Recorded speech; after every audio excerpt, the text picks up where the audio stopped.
إن الحمد لله نحمده ونستعينه ونستغفره ونؤمن به ونتوكل عليه ونعوذ بالله من شرور أنفسنا ومن سيئات أعمالنا من يهده الله فلا مضل له ومن يضلله فلا هادي له ونشهد أن لا إله إلا الله وحده لا شريك له وأشهد أن محمدا عبده ورسوله أما بعد فإن خير الحديث كتاب الله وخير الهدي هدي محمد صلى الله عليه وسلم وشر الأمور محدثاتها وكل محدثة بدعة وكل بدعة ضلالة وكل ضلالة في النار فأعوذ بالله من الشيطان الرجيم بسم الله الرحمن الرحيم يا أيها الذين آمنوا اتقوا الله حق تقاته ولا تموتن إلا وأنتم مسلمون يا أيها الناس اتقوا ربكم الذي خلقكم من نفس واحدة وخلق منها زوجها وبث منهما رجالا كثيرا ونساء واتقوا الله الذي تساءلون به والأرحام إن الله كان عليكم رقيبا يا أيها الذين آمنوا اتقوا الله وقولوا قولا سديدا يصلح لكم أعمالكم ويغفر لكم ذنوبكم ومن يطع الله ورسوله فقد فاز فوزا عظيما وقال تعالى بسم الله الرحمن الرحيم قاف والقرآن المجيد بل عجبوا أن جاءهم منذر منهم فقال الكافرون هذا شيء عجيب سامعین کرام، حاضرین جمعہ، میرے چھوٹے بڑے دینی ملی بھائیوں، بزرگوں، دوستوں، اللہ تبارک و تعالی کا بے انتہا شکر و احسان ہے کہ اللہ رب العزت نے ہمیں اشرف المخلوقات حضرت آدم علیہ السلام کی ذریت میں پیدا کیا اور ہمیں بڑے بڑے انعامات سے نوازا. ہماری رشد و ہدایت کے لیے اللہ رب العزت نے انبیاء کرام کا سلسلہ جاری کیا، جس کی آخری کڑی خاتم النبیین، جس پر رسالت کا دروازہ بند ہوتا ہے، جناب محمد رسول اللہ صلی اللہ علیہ وسلم کا ہمیں امتی بنایا. یہ بھی اللہ کی ایک بڑی نعمت ہے. اللہ تبارک و تعالی کی ان نعمتوں کے شکرانے میں ہمیں اللہ تبارک و تعالی کے فرامین و قوانین پر عمل کرنا چاہیے، اور یہی زندگی کی کامیابی ہے. خصوصاً آج کے دن جو جمعہ کا دن ہے، حدیثوں کے مطابق زیادہ سے زیادہ درود و سلام بھیجنی چاہیے. آیتیں بھی کرتی ہیں ان اللہ و ملائکتہ یصلون علی النبی یا ایھا الذین آمنوا صلوا علیہ وسلموا تسلیما. مومنوں سے کہا جا رہا ہے کہ اللہ کی دیگر مخلوقات درود و سلام بھیجتی ہے. سارے مومنوں کو درود و سلام بھیجنا چاہیے جناب محمد رسول اللہ صلی اللہ علیہ وسلم پر. خصوصاً آج کے دن، جمعہ کے دن، درود ابراہیمی ہے. اللہم صلی علی محمد وعلی آل محمد کما صلیت علی ابراہیم وعلی آل ابراہیم انک حمید مجید. اللہم بارک علی محمد وعلى آل محمد كما باركت على إبراهيم وعلى آل إبراهيم إنك حميد مجيد. سامعین کرام، جیسا کہ ہم لوگ جانتے ہیں کہ محرم کا مہینہ گزر چکا. بعض ممالک میں آج محرم کی پہلی تاریخ ہے اور بہت سارے لوگ یہ سفر کی پہلی تاریخ ہے. محرم کا مہینہ گزر چکا اور بہت سارے علاقوں میں آج محرم کی آخری تاریخ ہے. بہرحال سفر کا مہینہ، اس مہینے میں بہت سارے لوگ بہت سارے کاموں سے احتراز کرتے ہیں، اپنے مہمات سے باز آتے ہیں. وہ سوچتے ہیں کہ اس مہینے میں بدشگونی ہوئی یا مختلف طریقے سے لیتے ہیں. لیکن جب ہم رسول اللہ صلی اللہ علیہ وسلم کی سیرت پڑھتے ہیں، سیرت طیبہ، تو ہمیں پتہ چلتا ہے کہ رسول اللہ صلی اللہ علیہ وسلم کی زندگی میں ایک بہت بڑا اہم کام اس مہینے میں عمل میں آیا، اور وہ کیا تھا؟ ہجرت، مائگریشن. تو انشاءاللہ آج میں آپ کے سامنے ہجرت رسول صلی اللہ علیہ وسلم پر گفتگو کروں گا. یہ ہجرت کیا ہے؟ مائگریشن عربی کا ورڈ حجرہ یحجرو، حجرن، محجورن، اس کا روٹ ورڈ ہے ہا جیم را، 3 ورڈ سے بنا ہے، جس کا مطلب ہوتا ہے چھوڑنا، چھوڑ دے، معطل کر دینا، کسی چیز کو نظر انداز کر دینا. اور اس کو قرآن مجید میں بھی اس کے مختلف دلیلیں ہیں. عرب کے اشعار پڑھیں گے تو اس کی دلیلیں ملیں گی کہ ہجرت کے معنی ہوتا ہے حجر یا جرو، جو ہوتا ہے کسی چیز کو چھوڑنے کے معنی میں آتا ہے. قرآن میں ہے وَهْجُرُوهُنَّ فِي الْمَضَاجِعِ، سورۃ الفرقان میں ہے، جو رسول اللہ صلی اللہ علیہ وسلم قیامت کے دن اللہ کے یہاں شکایت کریں گے کہ میری قوم نے اس قرآن کو مہجور، چھوڑ رکھا تھا. تو یہ ہجرت کے معنی ہو گئے، لفظی معنی ہے، ڈکشنری میں پائیں گے چھوڑنا، جس کو مائگریشن کہہ سکتے ہیں. مائگریشن انگلش میں مائگریشن بولیں گے، چھوڑنا. یہ ہجرت جو ہے 2 طریقے کی ہوتی ہے، 2 طرح، ایک حسی اور ایک معنوی.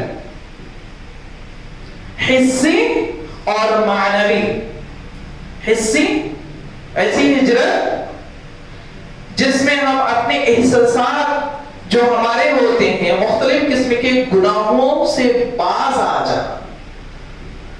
اور معنوی ہوا کہ ہم ایسے دارالکفر سے اپنے ایمان کو بچانے کے لیے دوسری جگہ منتقل ہو جانا. انہی چیزوں کو امام ابن حجر جو کہ بخاری کے شارح ہیں وہ لکھتے ہیں الہجرۃ فی الشرع ترک ما نہی اللہ عنہ، کہ ہجرت ان ساری چیزوں کو کہا جا سکتا ہے اور اپنے آپ کو بچا لے جانا ہے جس چیز سے بھی اللہ تبارک و تعالی نے منع کیا ہے. یہ ہوئی ہجرت. ہر وہ چیز، ہر وہ شے، ہر وہ منہیات، ہر وہ ایسی قبیح چیزیں جس کو شریعت نے پسند نہ کیا، اس سے باز آ جانا، اس سے رک جانا، اسے چھوڑ دینا، یہ ہجرت کہلاتا ہے.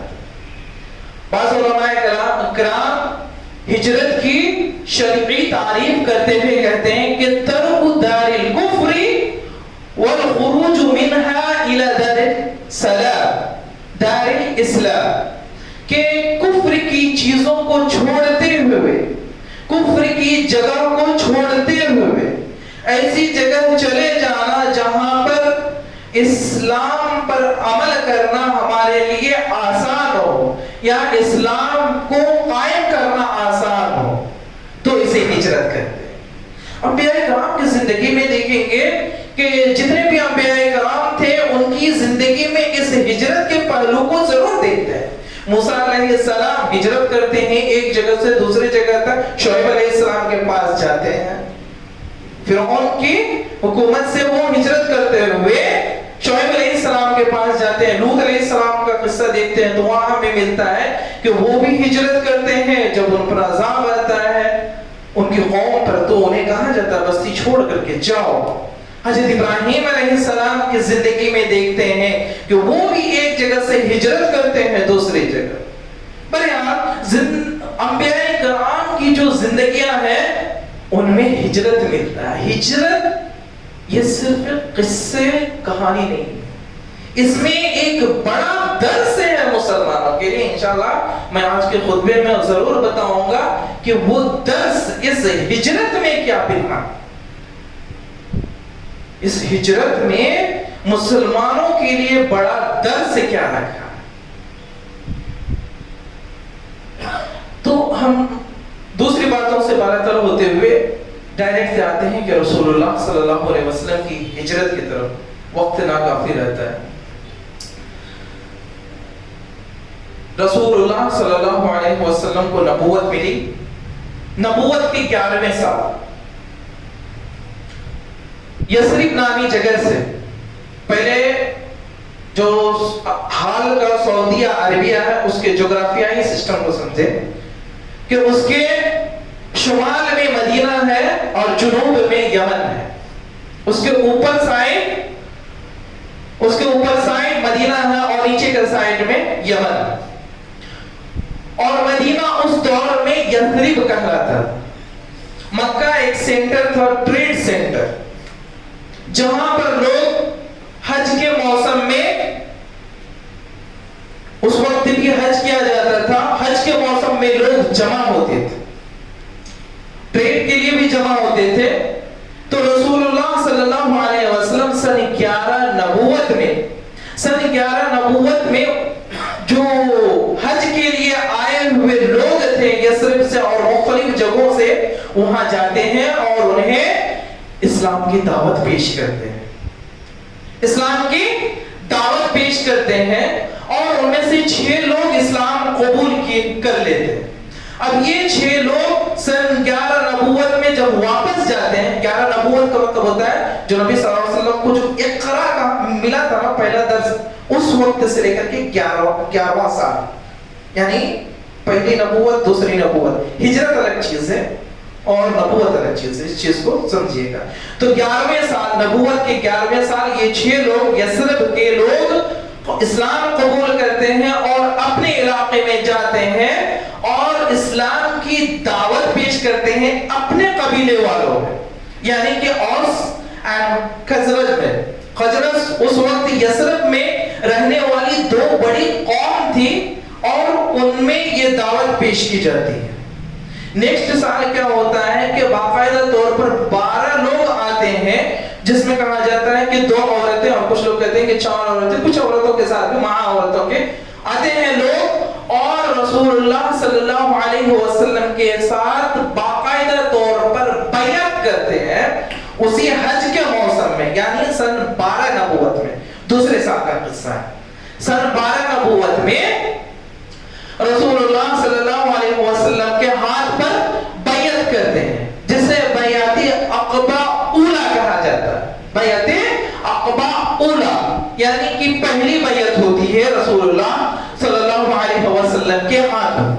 رسول اللہ صلی اللہ علیہ وسلم ان 12 لوگوں کے ساتھ مصعب بن عمیر رضی اللہ تعالی عنہ اور عبداللہ ابن ام مکتوم کو ان 12 افراد کے ساتھ روانہ کرتے ہیں یثرب کی جانب. میں ابھی تک یثرب یوز کر رہا ہوں، مدینہ نہیں، کیونکہ ابھی تک یہ مدینہ نہیں بنا تھا. بس یثرب روانہ کرتے ہیں مصعب بن عمیر اور ابن ام مکتوم کو ان 12 افراد کے ساتھ، جو کہ مدینہ میں موجود جتنے بھی گھر تھے، یثرب میں موجود جتنے بھی گھر تھے، ہر گھر میں اسلام کی دعوت پہنچائے. ہر گھر میں اسد بن زرارہ کے ہیلپ اور ان کی مدد سے مدینہ میں یثرب میں موجود ہر گھر تک دعوت پہنچائی گئی. اب ہوتا ہے کہ نیکسٹ سال جب 13ویں نبوت ہوتی ہے، 13ویں نبوت کے موسم میں یثرب سے 70 افراد اور ایک روایت کے مطابق آتا ہے کہ 80 افراد آتے ہیں وہی حج کے موسم میں اور رسول اللہ صلی اللہ علیہ وسلم سے پھر بیعت کرتے ہیں. کس چیز کی بیعت تھی؟ اللہ کے ساتھ شریک نہ کرنا, چوری نہ کرنا, زنا نہ کرنا, دوسروں کے مالوں کو نہ ہڑپنا. ان بنیادی باتوں پر بیعت ہوتی ہے. اور یہ جو 70 افراد تھے ان کی دلوں میں بڑی اشتیاق تھی نبی صلی اللہ علیہ وسلم کی, کیونکہ وہ لوگ سنتے تھے کہ مکے میں مسلمانوں کو بری طریقے سے ستایا جا رہا ہے, انہیں مارا جا رہا, انہیں پیٹا جا رہا ہے. ایک وہ رسول جو اللہ کا پیغام سناتا ہے, جو کہتا ہے کہ ایک اللہ کی عبادت کرو, اسے لوگ ستا رہے ہیں, اسے لوگ ڈرا رہے ہیں, دھمکا رہے ہیں. مومنوں کے لیے وہاں جگہ نہیں. یہ لوگ اسرار کرتے ہیں, اسرار پر اسرار کرتے ہیں کہ آ جائیے یثرب, ہم آپ کی ہر طریقے سے حفاظت کرتے ہیں.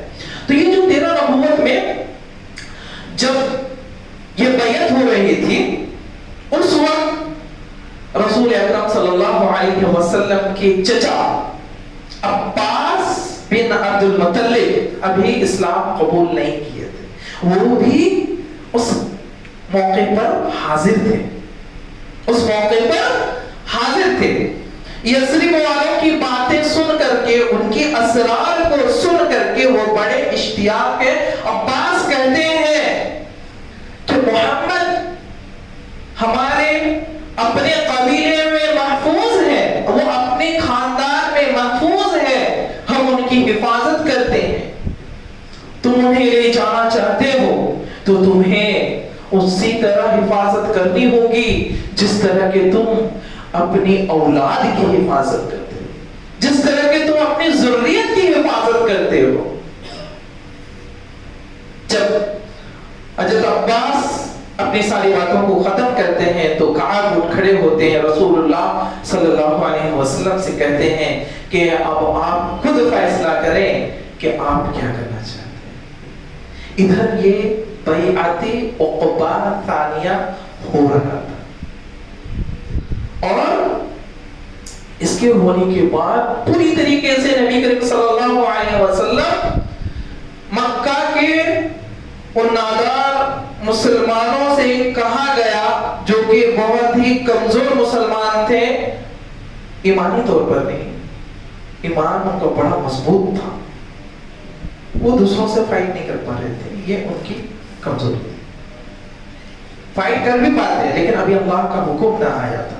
اللہ کے حکم سے پہلے نہ نبی نے کچھ کیا نہ صحابہ نے کچھ کیا. ہر کوئی ایک حکم کا انتظار کہ اللہ کا کب حکم آئے, وہ اس انتظار میں تھے. بیعت عقبہ ثانیہ کے بعد رسول اللہ صلی اللہ علیہ وسلم نے صحابہ کرام کو اشارہ کر دیا, صحابہ کرام کو اشارہ کر دیا کہ وہ ہجرت شروع کر سکتے ہیں.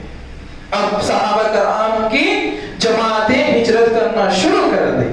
اس میں سے بڑا مشہور واقعہ آتا ہے کہ ابو سلمہ اور ام سلمہ ہجرت کر گئے, مطلب وہ ہجرت شروع مدینہ کی طرف جانا شروع کر دیے. انہی میں سے عمر بن خطاب رضی اللہ تعالی عنہ, بڑا مشہور واقعہ ہے کہ وہ جب ہجرت کرنے کا ارادہ کر لیے اس بیعت عقبہ ثانیہ کے بعد, اور وہ کعبے کے پاس جاتے ہیں, نماز ادا کرتے ہیں اور اعلان کرتے ہیں کہ کوئی ہے جو مجھے روک سکتا ہے ہجرت پر.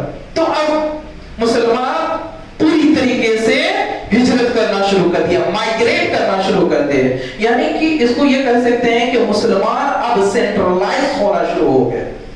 اس کو پولیٹیکل وے میں اگر دیکھیں گے تو مسلمانوں کی طاقت ابھی ایک جگہ جمع ہونی شروع ہو گئی. وہ کون سی جگہ تھی؟ یثرب, مکہ سے شمال کی جانب پر. اس سے پہلے بھی 2 بار ہجرت ہوئی تھی حبشہ کی جانب, ایک بار 12 افراد کے ساتھ جس کی قیادت حضرت عثمان رضی اللہ تعالیٰ عنہ کر رہے تھے, اور دوسری بار بھی 80 افراد کے ساتھ ہجرت ہوئی تھی, وہ بھی حبشہ کی جانب. لیکن اس بار رسول اللہ صلی اللہ علیہ وسلم نے یثرب کی جانب اشارہ کیا دیا تھا. تو صحابہ کرام ہجرت کرتے ہوئے یثرب پہنچے. ادھر کفار مکہ کو بڑی تشویش لاحق ہوئی کہ اگر بڑی تشویش کیوں لاحق ہوئی؟ 3 چیزیں تھیں. پہلی چیز تو یہ تھی کہ رسول اللہ صلی اللہ علیہ وسلم کے جو بھی صحابہ تھے بہت زیادہ محبت کرتے تھے رسول اللہ صلی اللہ علیہ وسلم سے، بہت زیادہ محبت کرتے تھے. ان کو یہ تشویش لاحق ہوئی کہ اگر یہ محبت کرنے والے لوگ، ایک دوسرے سے چاہنے والے لوگ اگر ایک جگہ جمع ہو گئے تو یہ طاقت بن کر کے ابھریں گے اور ہمیں ختم کر دیں گے. ایک چیز. دوسری چیز کیا تھی کہ یہ جو مکہ تھا، مکہ والے 2.5 لاکھ اشرفیوں کا، یہ لوگ تجارت کیا کرتے تھے شام والوں کے ساتھ، یعنی آج کا جو سیریا ہے وہاں یہ لوگ تجارت کیا کرتے تھے، اور بیچ میں پڑتا تھا یہی اوس اور خزرج کا ایریا جس سے پار کر کے جانا پڑتا تھا شام. اگر اور یہ جو اوس اور خزرج والے تھے یہ بڑے جنگجو تھے، بہت طاقتور تھے. سالہ سال سے ان دونوں کے درمیان آپس میں لڑائی ہوتی تھی، اوس اور خزرج کے درمیان. اور یہ لوگ رسول اللہ صلی اللہ علیہ وسلم کی آمد پر اب صلح کر لیے تھے، اور ادھر مکہ والوں کو ڈر لاحق ہو گیا تھا کہ یہ تو جنگ کے بڑے ماہر ہیں، اگر یہ لوگ اسلام قبول کر لیے اور پوری کی پوری بدل گئی، ایک جگہ اگر سینٹرلائز ہو گئے تو ہماری تجارت بالکل خطرے میں پڑ جائے گی، 2.5 لاکھ اشرفیاں ہماری ٹھپ پڑ جائیں گی. یہ تو ان کو بڑا خطرہ تھا ہر اعتبار سے، تجارتی ناحیے سے، چاہے وہ مسلمانوں کی جو سینٹرلائز ہونے کی باتیں تھیں. تو یہ لوگوں نے کیا کیا کہ اپنی پارلیمنٹ میں سارے لوگوں کو بلوایا. دار الندوہ کہا جاتا ہے، دار الندوہ. دیکھیے یہ صرف قصے کہانی نہیں ہے، اسے اپنی زندگی میں سوچ کر کے دیکھیے گا کہ ہم مسلمانوں کے لیے جو آج ہے، ہمارے لیے بھی اسی طرح کوئی دار الندوہ ہے جہاں پر لوگ جمع ہو کر کے ہمارے خلاف سازشیں کرتے ہیں. بڑے بڑے لوگ وہاں پر، بڑے بڑے سردار جمع ہوئے. کون؟ ابو جہل، بڑا دماغ رکھنے والا، ابو الحکم کہا جاتا تھا، ابو البختری، ابو الاسود، عتبہ، شیبہ، امیہ بن خلف، اور ساتھ میں یہ جو ابلیس لعین تھا وہ شیخ نجدی کی شکل میں آ کر کے، جب یہ مکہ والے بڑے بڑے سردار جب جمع ہوئے تھے مشورہ کرنے کے لیے کہ اس کا کچھ حل نکالا جائے، مسلمان ایک جگہ اب سینٹرلائز ہونا شروع ہو چکے ہیں، کچھ کیا جائے. تو اس وقت یہ ابلیس شیخ نجدی کی شکل میں آتا ہے اور اجازت طلب کر کے، لوگ اسے نہیں پہچانتے تھے، بولے کون ہو بھائی، ہمارے گروپ میں آنا چاہتے ہو اس مشورے میں. وہ اپنا تعارف کراتا ہے کہ میں نے دیکھا ایک شیخ ہوں، اسے بیٹھنے دے دیا جاتا ہے.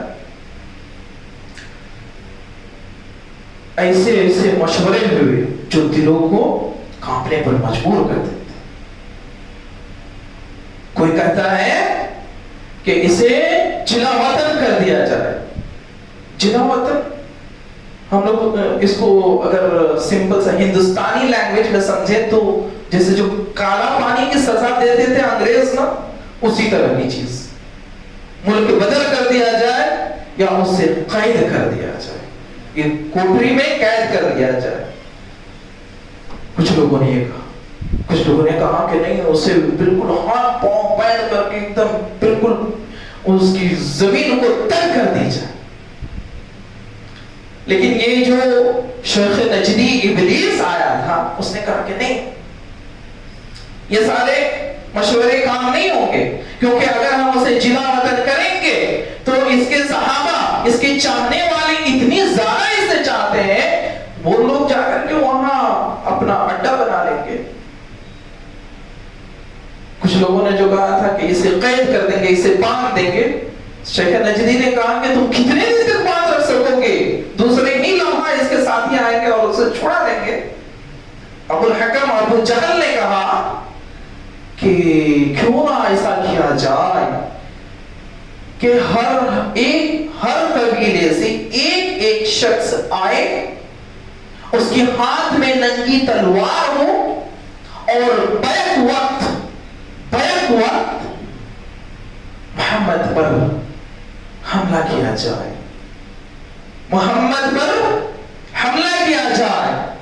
شیخ نجدی نے واہ کہا کہ القول ماذا قال هذا الفتى، کہ یہی اچھی بات ہے، اسی پر عمل کیا جائے کہ ہر قبیلے سے ایک نوجوان کو چنا جائے اور بیک وقت محمد پر حملہ کیا جائے۔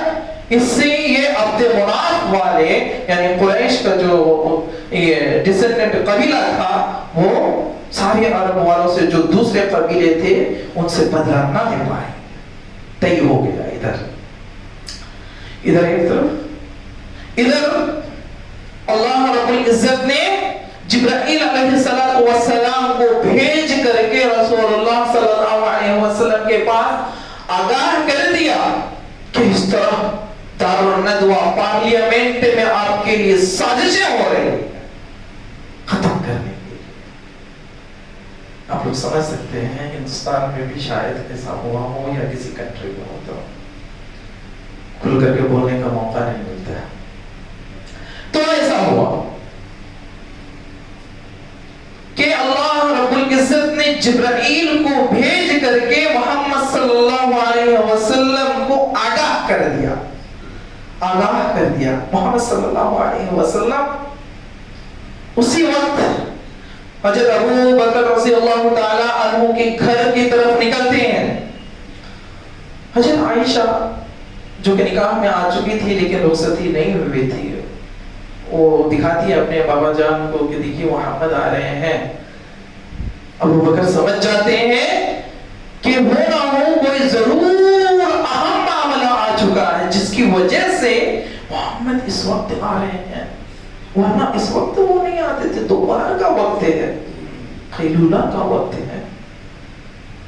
آتے ہیں، اجازت طلب کرتے ہیں گھر میں داخل ہونے کی۔ دیکھیے رسول اللہ صلی اللہ علیہ وسلم ہمیشہ اصول و قوانین کو نہیں چھوڑتے ہیں، گھر میں داخل ہو رہے ہیں، اجازت طلب کر رہے ہیں، داخل ہوتے ہیں اور ابو بکر سے کہتے ہیں کہ خلوت چاہیے، یعنی دوسرے لوگ اگر کوئی ہیں تو انہیں ہٹا دیا جائے۔ حضرت ابو بکر کہتے ہیں کہ یہ تو آپ ہی کے اہل خانہ ہے، یہاں آپ کی زوجہ ہے عائشہ جو کہ رسول اللہ صلی اللہ علیہ وسلم سے نکاح ہو چکا تھا، رخصتی نہ ہوئی تھی، یہی لوگ ہیں۔ پھر رسول اللہ صلی اللہ علیہ وسلم نے کہا کہ ہجرت کی اجازت مل چکی ہے۔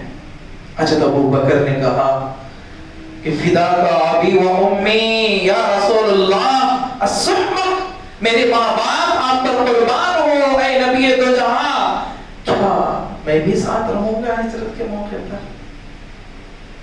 تو رسول اللہ صلی اللہ علیہ وسلم نے اس بات میں جواب دیا۔ پھر رسول اللہ صلی اللہ علیہ وسلم اپنے گھر جاتے ہیں، حضرت علی سے کہتے ہیں کہ آج رات میرے بستر پر، میری چارپائی پر میری چادر اوڑھ کر کے آج آپ سو جائیں گے۔ حضرت علی رضی اللہ تعالیٰ عنہ سے کہتے ہیں کہ آج رات میرے بستر پر، میری چارپائی پر میری چادر اوڑھ کر کے آپ کو سونا ہے۔ حضرت علی رضی اللہ تعالیٰ عنہ بخوشی قبول کرتے ہیں۔ ادھر کفار و مشرکین جب اندھیرا شروع ہوتا ہے، آپ کے گھر کا گھیراؤ کر کے، کچھ روایتوں کے مطابق 12 لوگ، کچھ روایتوں کے مطابق 17 لوگوں نے آپ کے گھر کا گھیراؤ کر لیا ننگی تلوار لے کر کے، اور انتظار میں ہے کہ محمد گھر سے نکلیں گے اور بیک وقت ان پر وار کیا جائے گا۔ محمد گھر سے نکلیں گے اور بیک وقت ان برباد کیا جائے گا. لیکن اللہ کے رسول صلی اللہ علیہ وسلم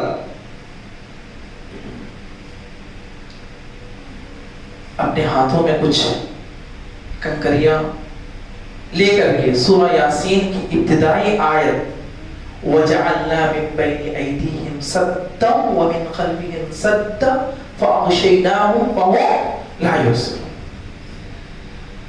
یہ آیتیں تلاوت کرتے ہوئے ان کے سروں پر جو کہ رسول اللہ صلی اللہ علیہ وسلم کے گھر کا گھیراؤ کیے ہوئے تھے, ان کے سر میں کنکریاں ڈال کر کے سینڈ ڈالتے ہوئے ان کی آنکھوں کے سامنے سے نکل گئے, لیکن ان کو نظر نہ آیا. یہی تو ہے کہ ان لوگوں نے مکر کیا اور اللہ نے بھی مکر کیا, لیکن اللہ کا مکر جو تھا نا, اللہ کی جو تدبیر تھی, اللہ کا جو پلان تھا, وہی غالب آنے والا تھا اور وہی حق تھا. ان کے سامنے سے نکل جاتے ہیں یہ کفار و شکین جو کہ ننگی تلوار لے کر کے بیٹھے تھے رسول اللہ صلی اللہ علیہ وسلم کے قتل کے تاغ پر, انہیں خبر تک نہیں ہوتی.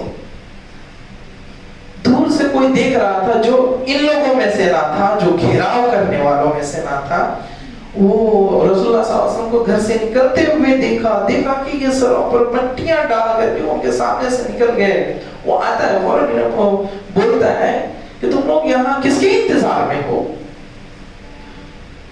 بتاتے ہیں کہ محمد نکلیں گے, وار کریں گے. وہ شخص کہتا ہے کہ محمد تو تمہارے سامنے سے نکل گئے, تمہارے سروں پر مٹیاں ڈال کر. اس فوراً سب جھاڑ کر دیکھتے ہیں صحیح میں مٹی ہے, لیکن پھر دیکھتے ہیں کہ دروازے میں جھانک کر کے دیکھتے ہیں ان کے بستر کی طرف, تو دیکھتے ہیں کہ وہاں تو کوئی سویا ہوا ہے. محمد نہیں, تو جھوٹ بول رہے, محمد وہاں سویا ہوا ہے اور انتظار میں رہتے ہیں صبح کا.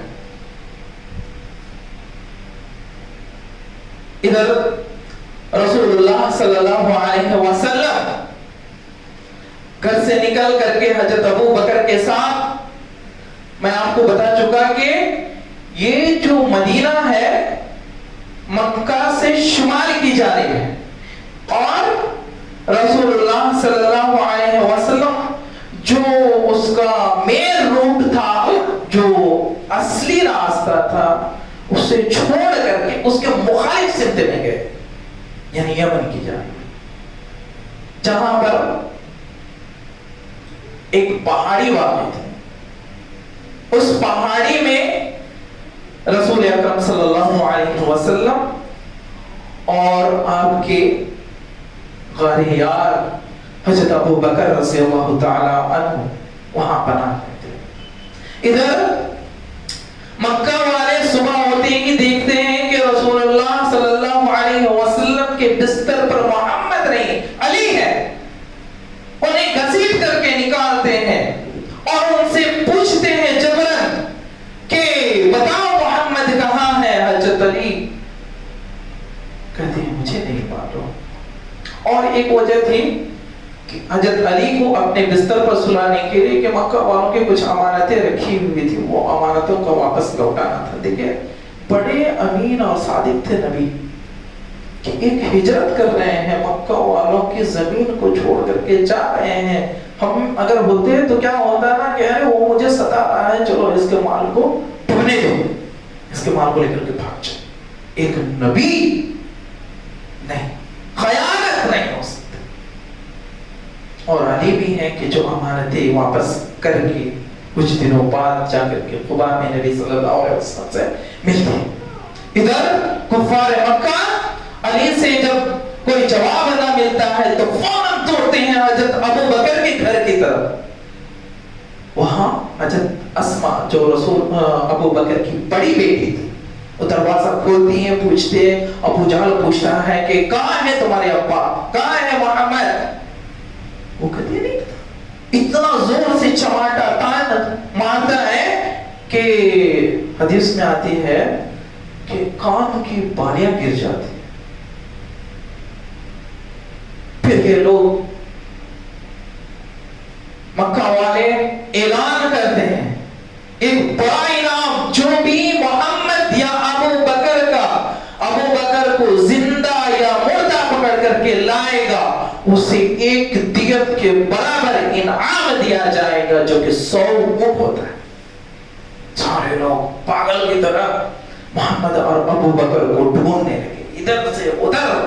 سارے لوگ جتنے راستے مکہ سے باہر جاتے تھے ہر جگہ سیکورٹی ڈال دی گئی, پہرے ڈال دیے گئے کہ کسی راستے سے کسی بھی طرح محمد یا ابو بکر مل جائے 100 اونٹ مل جائے. بڑی ٹائٹ سیکورٹی ہو گئی. ادھر ابو بکر رضی اللہ تعالی عنہ اور محمد رسول اللہ صلی اللہ علیہ وسلم جو کہ بڑا پرخطر ماؤنٹین تھا, پہاڑی تھی, اس میں چڑھتے ہیں اور ایک غار ثور میں جا کر کے پناہ لیتے ہیں. اور یہ غار ثور کا بھی بڑا پرخطر واقعہ تھا جہاں پر حضرت ابو بکر رضی اللہ تعالیٰ عنہ خود اندر جاتے ہیں. محبت دیکھیے کتنی زیادہ محبت تھی رسول اللہ صلی اللہ علیہ وسلم کے لیے. حضرت ابو بکر کو جاتے ہیں, صاف صفائی کرتے ہیں, کوئی نہیں, برابر اندھیری رات, اور جا کر کے غار کو صاف کرتے ہیں. اور اس میں سے کہا جاتا ہے کہ بہت سارے سوراخ تھے, اپنا کپڑا پاڑ کر کے اس میں ڈال دیے, پھر بھی 2 سوراخ باقی رہ گئے تھے, اس میں اپنی انگلی ڈال دیے تھے جس کی وجہ سے کچھ مطلب موذی جانور نے کاٹ لیا تھا. یہاں پر بہت ساری جھوٹی من گڑت حدیثیں بھی ہیں, ضعیف حدیثیں ہیں, ضعیف حدیثوں کی طرف نہ جائیں. بہرحال کسی موذی جانور نے تکلیف پہنچایا تھا. رسول اللہ صلی اللہ علیہ وسلم اس وقت اس غار ثور میں حضرت ابو بکر کے ران پر اپنا سر رکھ کر کے سو رہے تھے. حضرت ابو بکر بیٹھے ہوئے تھے. درد جو ہوتی ہے نا جب کوئی جانور یہ تکلیف دیتا ہے تو اتفاق کی بات ہے کہ ایک محبوب ہمارے گود میں سو رہے ہیں اور ادھر موذی جانور ہے. محمد صلی اللہ علیہ وسلم کو اٹھانا گوارا نہ کیا, لیکن کیا ہوتا ہے کہ آنکھ سے آنسو ٹپکتا. حضرت ابو بکر کی آنکھ سے آنسو نکل گئے اور رسول اللہ صلی اللہ علیہ وسلم کے چہرے پر گیا. رسول اللہ صلی اللہ علیہ وسلم فوراً بیدار ہوئے, پوچھا کیا معاملہ ہے, بتایا ساری چیزیں کہ وہ موذی جانور نے کاٹ لیا. پھر رسول اللہ صلی اللہ علیہ وسلم نے اپنا لعاب لگایا جس سے وہ ٹھیک ہو گئے. جب وہ غار ثور میں تھے اس وقت کیا تھا کہ دیکھیے حضرت ابو بکر رضی اللہ تعالیٰ عنہ بھی بڑی تیاری کے ساتھ, یعنی کہ پہلے سے یہ لوگ تیار ہو چکے تھے بیعت قبا ثانیہ کے بعد, ہر طریقے سے ہجرت کی تیاری میں لگے ہوئے تھے. بس ایک اللہ کے حکم کا انتظار تھا. ساری پلاننگ کیا تھا کہ حضرت ابو بکر رضی اللہ تعالیٰ عنہ کے بیٹے عبداللہ بن ابو بکر رضی اللہ تعالیٰ عنہ وہ کیا ہوتا تھا کہ رات کے وقت چپ چپ کر کے جاتے تھے اور مکے میں جتنی چیزیں ہوتی تھی جو بھی آپ کے بارے میں پلان کیا جاتا تھا وہ ساری خبریں دیتے تھے کہ فلاں فلاں فلاں فلاں آپ کے لیے مشورے ہو رہے ہیں. حضرت ابو بکر رضی اللہ تعالیٰ عنہ کے غلام فہیرہ وہ کیا ہوتا تھا کہ بکریاں چراتے ہوئے اس پہاڑی کے راستے پر چلے جاتے تھے جس راستے سے عبداللہ بن ابو بکر گئے ہوئے ہوتے تھے. اس میں 2 چیزیں تھیں. بکریوں کو لے جانے کا مقصد 2 ہوتا تھا. ایک تو وہ ہوتا تھا کہ عبداللہ جس راستے سے چل کر کے گئے تھے رسول اللہ اور ابو بکر کو خبر پہنچانے کے لیے, وہ جو پیر کے نشان تھے عرب والے بڑے ماہر ہوتے تھے, پیر کے نشانات دیکھ کر کے پتہ لگا دیتے تھے کہ کون کہاں گیا ہے. جیسے ہم لوگ فٹ پرنٹ بولتے ہیں نا, فنگر پرنٹ آج کل مختلف کتوں کا استعمال کرتے ہیں, بہت سارے لوگ پتہ نہیں مختلف چیزیں استعمال کرتے ہیں آج کل. اس زمانے کے لوگ جو ہوتا ہے نا خود سے سون کر کے پتہ لگا لیتے تھے کہ کس راستے سے کون گیا ہے. تو وہ بکریوں کا ڈیور لے کر کے پیچھے سے آتے تھے عامر بن فہیرہ تاکہ وہ ساری نشانات مٹ جائیں. اور جا کر کے ایک فائدہ یہ ہوا کہ پیروں پہ نشانات مٹ جائیں. دوسرا فائدہ کیا ہوتا تھا کہ ان بکریوں کو لے جا کر کے وہاں رسول اللہ صلی اللہ علیہ وسلم کو اور حضرت ابو بکر کو ان بکریوں کا دودھ دیا کرتے تھے. تو یہ 3 دن حضرت ابو بکر رضی اللہ تعالی عنہ اور حضرت ابو بکر محمد صلی اللہ علیہ وسلم اس غار میں رہتے ہیں. تیسرے دن ایک شخص مقرر تھا متعین تھا پہلے سے، جس کا نام تھا عبداللہ بن عریقط۔ عبداللہ بن عریقط جو بہت ماہر تھا، راستوں کو جاننے والا تھا۔ آج کل ہم لوگ جو بولتے ہیں نا کہ بڑا ہی مطلب اچھا ڈرائیور ہے، ہر راستے سے معلوم ہے، تو عبداللہ بن عریقط مسلمان نہ تھا لیکن بھروسے کا آدمی تھا۔ پہلے ہی حضرت ابو بکر نے اس سے کم پیسے پر، کم معاوضے پر بات کر لی تھی، بڑا ایماندار تھا، اور اس کے حوالے 2 اونٹ بھی دے دیے گئے تھے کہ وقت مقررہ پر وہ آ جائیں گے اور وہاں سے ہجرت شروع ہوگی۔ 3 دن کے بعد یہ چھوٹا 4 لوگوں کا ایک چھوٹا سا قافلہ، جس میں جناب محمد رسول اللہ اور صدیق اکبر، اس کے بعد عریقط اور عامر بن فہیرہ جو کہ رسول اللہ صلی اللہ علیہ وسلم، یہ حضرت ابو بکر کا غلام تھا، یہ 4 لوگوں کا چھوٹا سا قافلہ، پھر بھی پشچمی جانب سے ہوتے ہوئے سمندر کا راستہ رخ کرتے ہوئے، ایسا راستہ جس راستے سے لوگ بہت کم آنا جانا کرتے تھے، اس راستے سے مدینے کی طرف نکلتے ہیں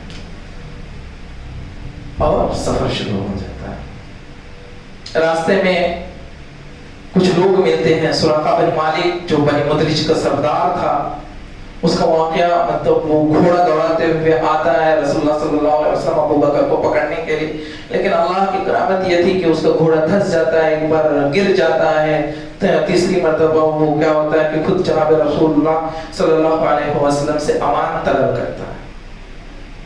اس کے علاوہ راستے میں زبیر بن عوام ملتے ہیں، یا جو بھی لوگ ملتے تھے اور پوچھتے تھے کہ آپ کے ساتھ کون ہے۔ رسول اللہ صلی اللہ علیہ وسلم دیکھنے میں تھوڑا جوان دکھتے تھے، عمر میں بڑے تھے حضرت ابو بکر سے 2.5 سال کے، لیکن ان سے کم عمر دکھتے تھے۔ اونٹ پر رسول اللہ صلی اللہ علیہ وسلم آگے اور ابو بکر پیچھے۔ ابو بکر سے لوگ پوچھتے تھے، کیونکہ وہ تاجر ٹائپ کے تھے، لوگ پوچھتے تھے کہ یہ کون ہے، تو بولتے تھے کہ دلیل ہے، راستہ بتانے والے ہیں، کیونکہ ڈائریکٹ محمد بول دیتے تو شاید پھر بڑا مسئلہ کھڑا ہو جاتا۔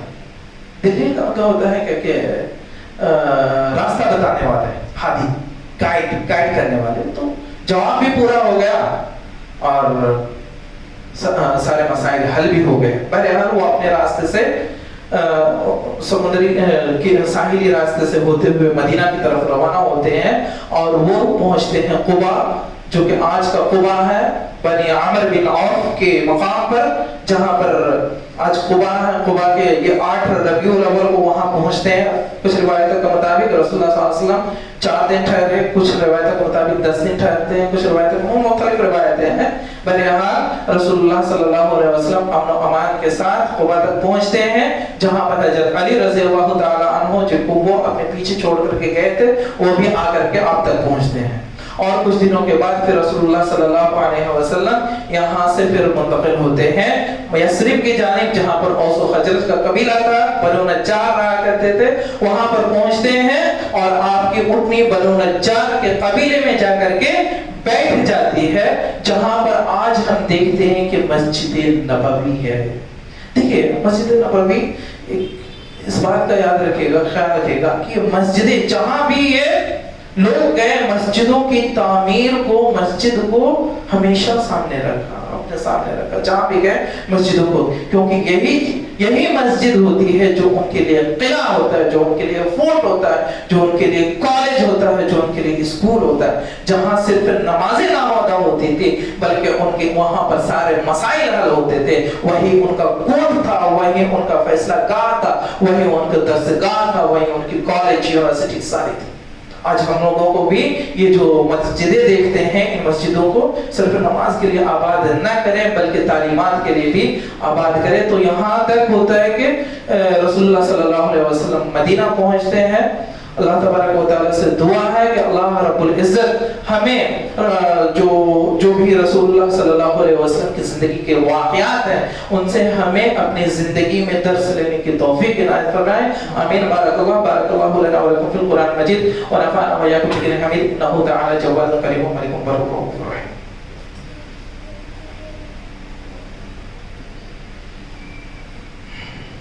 الحمد للہ نحمده ونستعينه ونستغفره ونؤمن به ونتوكل عليه ونعوذ بالله من شرور انفسنا ومن سيئات اعمالنا، من يهده الله فلا مضل له ومن يضلل فلا هادي له، ونشهد ان لا اله الا الله وحده لا شريك له وأشهد أن محمدا عبده ورسوله. أما بعد فإن خير الحديث كتاب الله وخير الهدي هدي محمد صلى الله عليه وسلم وشر الأمور محدثاتها وكل محدثة بدعة وكل بدعة ضلالة وكل ضلالة في النار. فأعوذ بالله من الشيطان الرجيم. بسم الله الرحمن الرحيم. إن الله وملائكته يصلون على النبي يا أيها الذين آمنوا صلوا عليه وسلموا تسليما. اللهم صل على محمد وعلى آل محمد كما صليت على إبراهيم وعلى آل إبراهيم إنك حميد مجيد. اللهم بارك على محمد وعلى آل محمد كما باركت على إبراهيم وعلى آل إبراهيم إنك حميد مجيد. عباد الله رحمني ورحمكم الله. إن الله يأمركم بالعدل والإحسان وإيتاء ذي القربى وينهى عن الفحشاء والمنكر والبغي يعظكم لعلكم تذكرون. اذكروا الله يذكركم وادعوه يستجيب لكم ولذكر الله تعالى وأولى وأسوأ وجل وأتم وأكبر. وأقيموا الصلاة.